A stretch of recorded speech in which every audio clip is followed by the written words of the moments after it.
कि विपक्ष सीईसी ज्ञानेश कुमार के खिलाफ सदन में महाभियोग प्रस्ताव ला सकता है। नटकलों के बीच संसद भवन के बाहर आज विपक्ष ने फिर से बिहार में मतदाता सूचियों के विशेष गहन पुनरीक्षण के खिलाफ विरोध प्रदर्शन किया।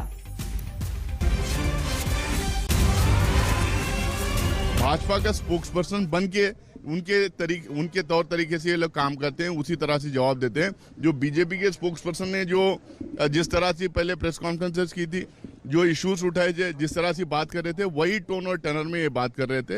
ये बिल्कुल अनएक्सेप्टेबल है। कंप्लीटली इम्पार्शियल सीईसी चाहिए, इम्पार्शियल इलेक्शन कमीशन चाहिए और फ्री एंड फेयर इलेक्शन इस देश में चाहिए। जो डेमोक्रेसी में जो भी हथकंडे हैं, जो भी वेपन्स हैं, जो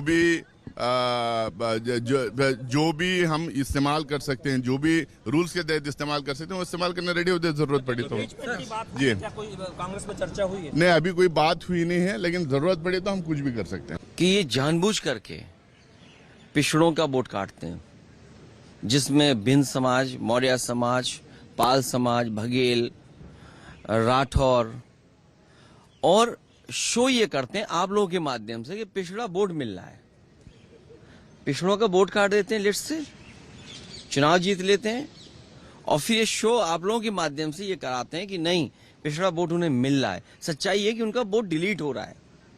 और वो मैं इसलिए इलेक्शन कमीशन की बात आई है तो मैं आपके सामने बाकायदा कागज के साथ बात करना चाहता हूँ। मैं नहीं समझती किसी को माफी मांगने का इसमें कोई सवाल उठता है, क्योंकि अगर किसी लीडर ऑपोजिशन को इस बात का ऐसा लग रहा है कि कहीं ना कहीं वोट चोरी हो रही है, तो इलेक्शन कमीशन को प्रूफ के साथ आना चाहिए कि नहीं हो रही है। और वहीं मिस्टर अखिलेश यादव जी ने भी एफिडेविट्स दिए हैं 18,000 वोटर्स के, जिनके नाम काटे गए या जो वोट नहीं दे पाए इलेक्शन कमीशन की खामियों की वजह से। तो वो एफिडेविट जो दिए गए हैं उसके बावजूद भी प्रेस में आकर झूठ बोला अपने आप में एक प्रश्न चिन्ह उठाता है। पर वो कह रहे हैं कि राहुल गांधी को माफी मांगनी चाहिए, वरना मैं नहीं समझती हूँ माफी मांगनी चाहिए। इसकी पूरी प्रक्रिया क्या है, ये आपको दिखाते हैं कि कैसे इस पूरी प्रक्रिया को अमल में लाया जाएगा। पहला चरण लोकसभा या राज्यसभा में किसी एक सदन में प्रस्ताव पेश किया जाएगा। लोकसभा में कम से कम 100 सांसदों का समर्थन जरूरी है। राज्यसभा में कम से कम 50 सांसदों का समर्थन प्रस्ताव पेश करने के लिए जरूरी होगा। प्रस्ताव को राष्ट्रपति की मंजूरी अंत में दी जाएगी। तीसरा चरण यह है कि राष्ट्रपति द्वारा 3 सदस्यीय कमेटी का गठन किया जाएगा और इस कमेटी में सुप्रीम कोर्ट के एक न्यायाधीश, एक हाईकोर्ट के मुख्य न्यायाधीश और एक कानूनविद शामिल होंगे।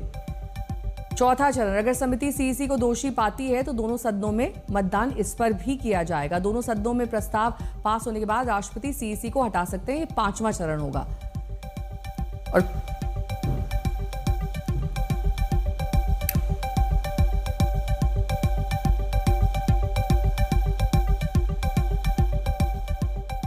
आज चुनाव आयोग के ऊपर आप सवाल खड़े कर रहे हैं। ये वही चुनाव आयोग है जिनके नेतृत्व में चुनाव हुए हैं और कांग्रेस लंबे समय तक सत्ता में रही है, केंद्र में हो, राज्यों में हो।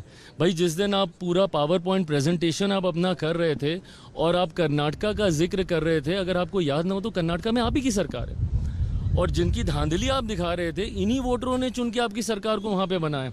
आप अपनी भी सरकार के ऊपर आप सवाल खड़ा कर देते हैं। ब्रेक का उछला, बने रहिए हमारे साथ, देखते रहिए आज तक।